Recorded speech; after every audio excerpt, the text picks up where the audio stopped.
Business with a servant's heart. Welcome to the podcast. Steve Ramona. Business with a servant's heart. Listen to the podcast. Steve Ramona. We're all about to talk on life. Our guest will share his life story. We want you to success in life. We're ready and we will start shortly. We're gonna talk on life. We're gonna talk on business. You're gonna shine bright. We are gonna witness. Business with a servant's heart. Welcome to the podcast. Business with a servant's heart. Listen to the podcast.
One. Welcome to Doing Business with a Servant's Heart podcast. I'm your host, Steve Ramona. And when we talk about serving, do you ever get on the phone with a company and go, this sucks? Man, it's taken so long. Now, my wife was just on an insurance call. She was on there for an hour and a half. Well, my guest today is going to help you with that, or help doctors and dentists, the medical. She'll get into all that, how it makes it, you don't have to be like that and have calls like that. So let's jump in. Jess, welcome to the show, or Jessica. I know you go by both names. Either one works, Steve. Hi. Nice to be Beautiful. here. Let's jump in. We talked about that in the green room before the show. These calls where we have to hit 1, 2, 3, 4. Do you guys try to solve that problem? We do. We try to, in essence, take that away and have an actual human being direct your call with maybe a little less questions than a machine might ask. Responsive answering service. Interesting Yes. name. What's the responsive mean? I think that's the probably, I don't want to table your core of your businesses, but sounds like the core. Yeah, responsive is something that we take to heart. Responsive is the type of service that we strive to provide our customers. We want to be there for you. We want to make sure that your attention is being paid to your clients. We are here as responsive answering service. And do you work for particular doctors? So doctors come to you, use your service, or vice versa? So we don't necessarily only work with the medical field. I'd say that makes up the majority of our clientele, Okay. at least a third of it. Okay. But it's mostly inbound leads. There some insurances require doctors to have a 24/7 presence. So they have to have someone that's answering their calls after hours in case of emergencies. Think your mental health specialist, your cardiologists. And then there's the type of clients that also need their calls answered after hours to make sure they're capturing that lead. Think your like personal injury attorneys, your criminal defense attorneys, etc. And we're here to kind of solve that problem. We're available 24/7. You can use us during hours, after hours, 24/7, however you preferred. But we're here to help make sure that your clients are reaching a warm, friendly voice and not a cold voicemail machine. Yeah, it's beautiful. Fraud's a big thing. Confidentiality. How do you handle Mhm. that? So all of our agents are trained in what the medical professionals have to meet, where it's HIPAA compliancy, so they meet the regulations, they go through the regulations as part of their training. And we also, of course, have things in place for to safeguard our information, not just patient information, but safeguard just information. And that goes to like the smallest level, like caller ID, phone numbers, people's names, date of births, etc. So, okay, so it's I make the call. I'm my social security number, my banking info, all that needs if that needs to run through. We're protected as the patient or customer calling. Yes, yes, all that information sent through an encrypted message portal. So you talked about leads. How do you guys handle the leads with companies? As far as like Answer if I when get you a lead, how do I handle it, or like if a client has a lead? your client. So it sounds like I'm a company Yeah. and I'm going to send you all my leads to answer the call Mhm. for them, and then I want to say push them off. That's probably the wrong word. Move them to the right person. Qualify them. Qualify. Thank you. Perfect. I Qualify them. mean, We'll that's qualify them good. for you. So, I mean, every business is a little different.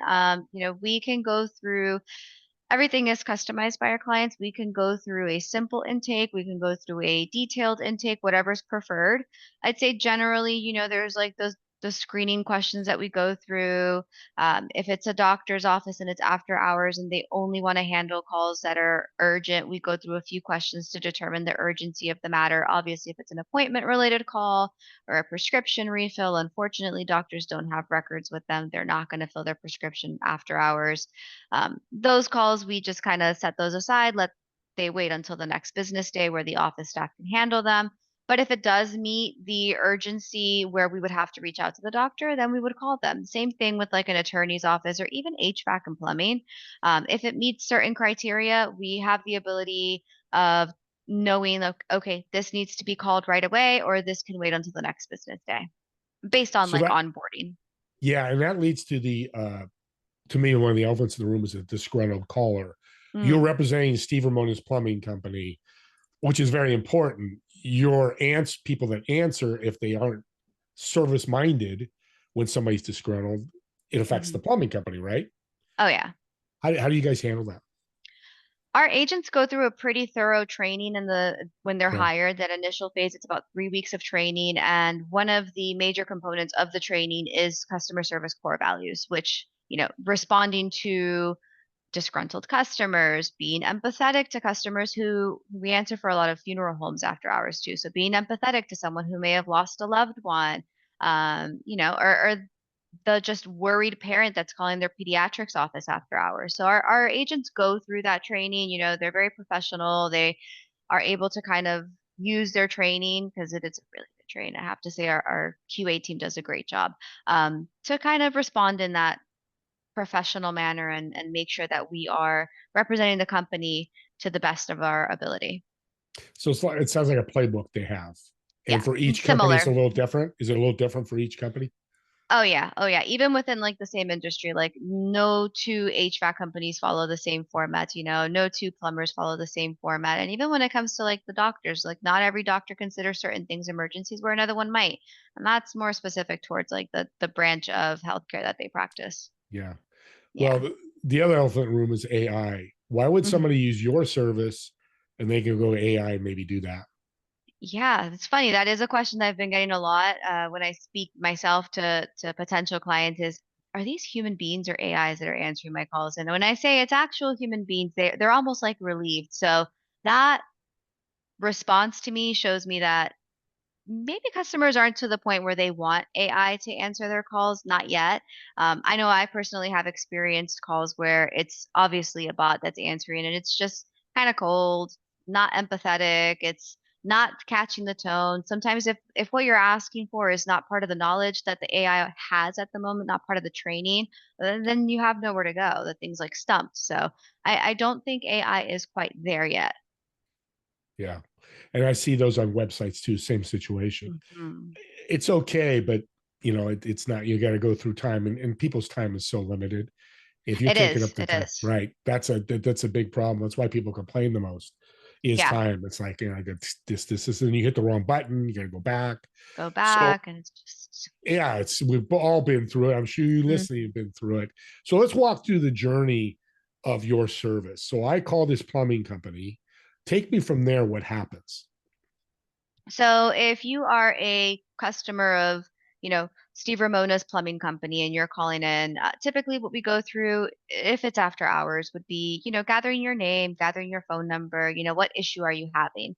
On the agent side, what they see on their screen, it's a kind of a very dynamic script. So based off of the caller's response, the next few questions or even the outcome of the call can change. And it has like a hierarchy even where it's after 5 p.m. Your only toilet is overflowing. Okay, this call goes to the on-call person. Typically, the client gets the call either in a text message, an outgoing phone call. If it's a less urgent issue, we'll send an email. But all of that can be customized. Those are just certain options. That's probably the most typical scenario with like home service companies where we're going through a tree to determine like, okay, this is an emergency, this isn't an emergency, and then we follow the correct format of like, okay, this goes to the office, this goes to the person that's covering for tonight. Does each agent work for like, does Joe Smith work just for Steve Ramona's plumbing company, or are they taking calls from multiple companies or doctors or It is whoever a it may be? shared environment, Okay. meaning that our agents are open to other accounts. However, we have three locations. We're located within Marietta, Georgia, Pittsburgh, Pennsylvania, and also Fort Myers, Florida, which is my local one, and I always forget about them. Um, but so our agents kind of geographically based off of where the client is located, we kind of assign them to the closest office to them. But what we like to do is to ensure that your callers aren't waiting. If it happens to reach a specific wait time threshold, it does go to the first available operator rather than it mingling to see if one of the agents in your closest area is available. Yeah, that's good. And I figured as much. It would be pretty expensive to have one guy work for Stephen Rose's Oh plumbing yeah, company, especially if you're using a computer. That script can come up. Okay, it's the plumbing company. It's Dr. Joe. It's a CPA, so they can pull right. up the different scripts and just by moving screens. I like that. So I'm a business mentor. What I'm hearing from you is what you're helping with businesses is the answer person at their office. So the Yeah, admin, instead of answering calls, can do can go out admin and work. do it. We're so aligned. We first met. I remember now. And talk about that. How you because that's what companies are going to tell me when I talk to them, or probably tell you. Is like, okay, this sounds good, but what's the ROI? What's my benefit? Yeah, so our service, the average customer with us spends about $330 a month, give or take. If you're hiring a receptionist, you're going to pay the minimum 35, $40,000 a year. So the Yeah. ROI, most of our clients see the ROI within the first month, you know. So Well, I'm not a big price guy, but it's important with this service because of the comparison of. So it's my company, plumbing company. Well, that's Steve. I don't know why I keep picking plumbing, but maybe I should have been a plumber. So I can come to you guys and say I need a call center or somebody to answer my calls. It's mhm. $330 a month. How many calls do we it's get? It's not a flat rate like that. So our plans, we have several Okay. different packages. They're packages based off of call volume. So Yeah. to give you an idea, a popular one that doesn't get many calls, after hours mental health therapy. They only get calls in crisis situations, which is not very often for them, thank God.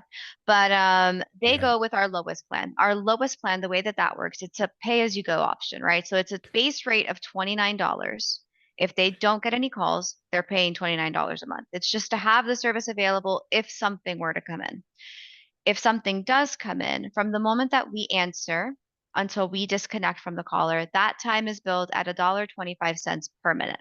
So at the end of the month, let's say we used a total of 10 minutes on that account, they'd get an invoice that would be $12.50 plus the $29 base rate.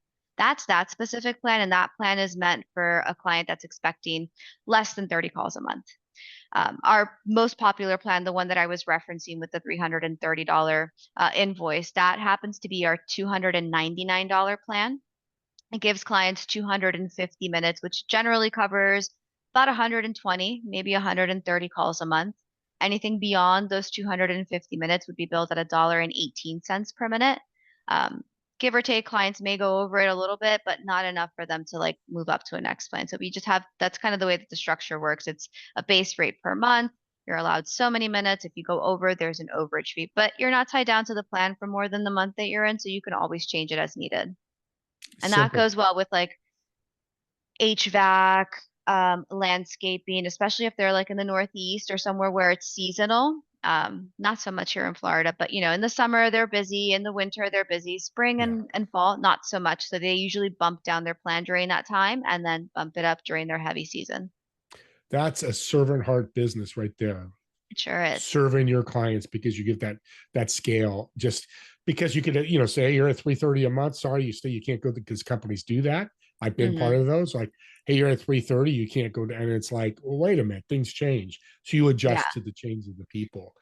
we do. Well, this is really good because time is the other thing. So the admin's not taking 20 calls a day. Right. They're paperwork, reports, whatever that other jobs are. And so how does that, so walk me through the journey. The agent's got the information to Steve Ramona's Plumbing. Does they send me an email? Do they call me, call a certain person? How's that information directed?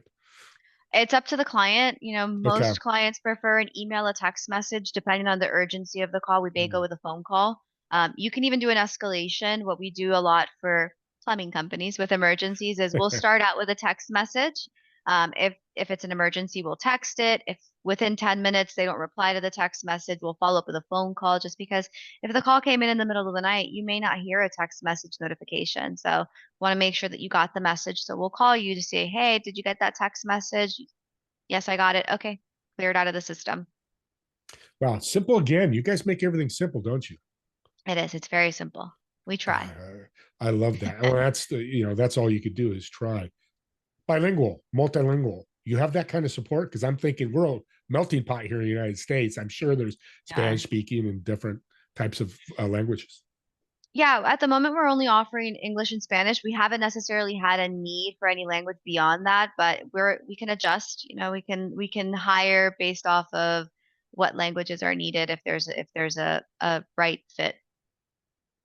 Right. In California, especially Spanish is a predominant. A lot of Oh the employees in the trades, so around the country, trades. yeah. Mm-hmm. It is what it is. Spanish speaking, gentlemen and gentlemen and women usually are doing those services. Yes. Now I'm excited to ask you this. This Uh-huh. is one of my favorite questions, especially for what you do.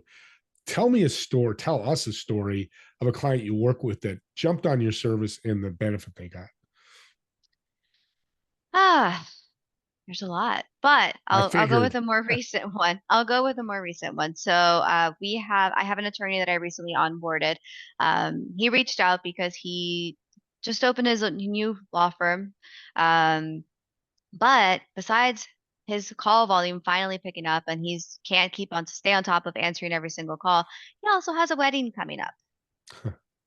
So he Yeah. doesn't want to start his marriage with having to answer the phone every time it rings when he's on his honeymoon. So he got married 2 weeks ago and now he's currently on his honeymoon and we're answering his calls while he's away with his wife so that they can start a happy marriage.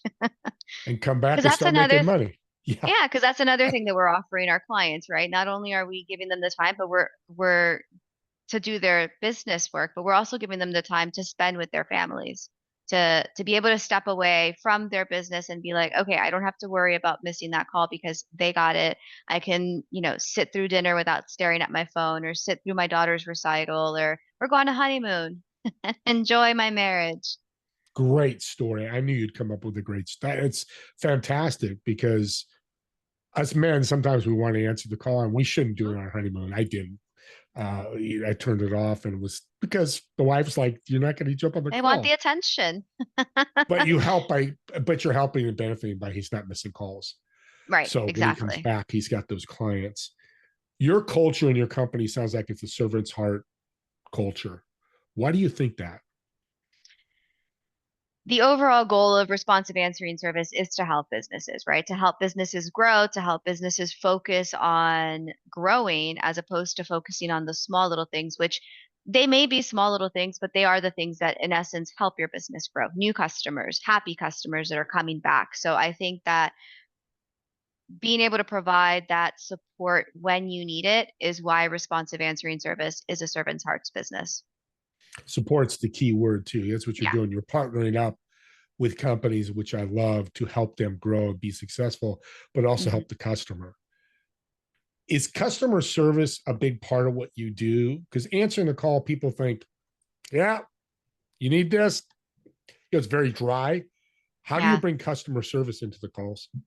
No, we like to make sure that our operators are friendly, that our operators are, Okay.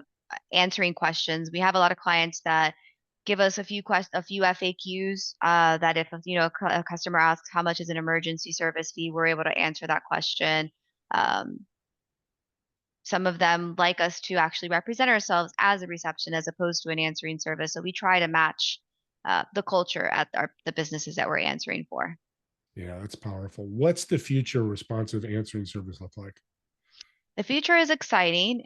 We are onboarding into a new system where we're going to be able to offer additional features to our clients like chat Wow. monitoring, email monitoring, where we're replying to emails or taking actions based off of emails. We'll be able to send reply to text messages. There's a lot of different things coming down the line. It's an exciting new year coming up here pretty soon. Jessica, sold when you said email monitoring, because I talk to so many entrepreneurs and I look at their Oh, yeah. email box, 20, 30, 40,000 emails in their box. Hmm. Um, God, this is great. Oh my God, I'm And not super all of them excited. require attention, right? So if we could get the Correct. busy work out of it, you could Yeah. focus on the emails that actually matter. When do you see this implementing? That feature we just launched internally, I should say. We launched internally to test it. It should be available as early as January, so quarter one. Okay, audience, there you go. If you have trouble with your email, your text, whatever. So it's just the same thing like the phone. You have an agent and gets all the emails forwarded to wherever way the Mhm. software that you use do. So they get them, and so you're going to go ahead and same thing like the phone. They're going to have a playbook of what Steve Ramona's emails to delete. Well, I would assume you don't delete them. You're going to put them in a. How's that work? How's it going to work? It's more like actions that need to be taken out of the email, right? At least at the Okay. moment. So Mm-hmm. it's going to be like I'll give you an idea. I took a lead recently where they get leads via email submitted through their website. So if people goes on your website, fills out a form, that gets sent to your inbox. When the operator receives that email, they'll reach out to the lead to, give them information, gather information, or take whatever actions necessary. That's awesome because now the Yeah, phone's not ringing all the time. It's an exactly. email that somebody's managing, monitoring is a better word. Hmm. Very cool. We're coming to the end here. What do you see yourself doing with this company in the next 10 years? 5 years. Let's just use 5 years. Let's say 5 years. Okay. Myself, what do I see myself doing? I would like to maybe grow my team a little bit more. There's more business development agents here. I think that would be self-fulfilling. As far as for the company, obviously growth is a big one. Expanding where it comes to services, where it comes to customers, just things that we can offer. That's obviously every business development rep's goal, right? Growth overall. Yeah. And so an agent, I'm going to jump in this real quick because I was going to ask this question. So somebody wants to become an agent for you guys. Can they work from their home or do they have to go to an office? No, we are all of our staff since the pandemic is remote. They're still within those areas that we had physical presences, but they're all remote, which is beautiful because we've been able to grow our agent staff because people are looking for maybe that supplemental income like after their nine to Yeah. five job. People are looking for something that's flexible. So it's been great when it comes to us needing to fill gaps with scheduling. Yeah. Audience, there's your job. I don't do this on a podcast too much. We'll get our contact information here in a minute, but reach out if you don't maybe look for a job or if you're looking for a job. And does it have to be full time or can it be part time? We have a mix of full-time and Yeah, part-time agents. Yeah. there you go. and see if it's a fit. I mean, putting 20 hours in and put a little extra money in your pocket when you're free, it'd be great. Well, let's end with a little improv. I always wanted to be a comedian, so I just do it on my podcast. So today we're going to improv a little bit. So I've got a table at a restaurant reserved. Me and you're going to sit at that table. Okay. Who would you invite, whether they're dead or alive, that person that's those people, 3 people that have influenced your life somehow, some way? But more importantly, what is Jess ordering for food? What am I ordering for food? It's going to be my favorite. It's going to be a carbonara pasta. Done. I'm in. Yeah, as far as like who I'm inviting, dead or alive, that's influenced my life. Well, one would definitely be my paternal grandmother. She'd have to be there. That's probably the biggest influence of my life. Besides her, let's see, a historical figure. Ooh, John F. Kennedy would be fun. Ooh, Kennedy would be yes. fun. And besides Kennedy, let's see, one more person. We'll add one more.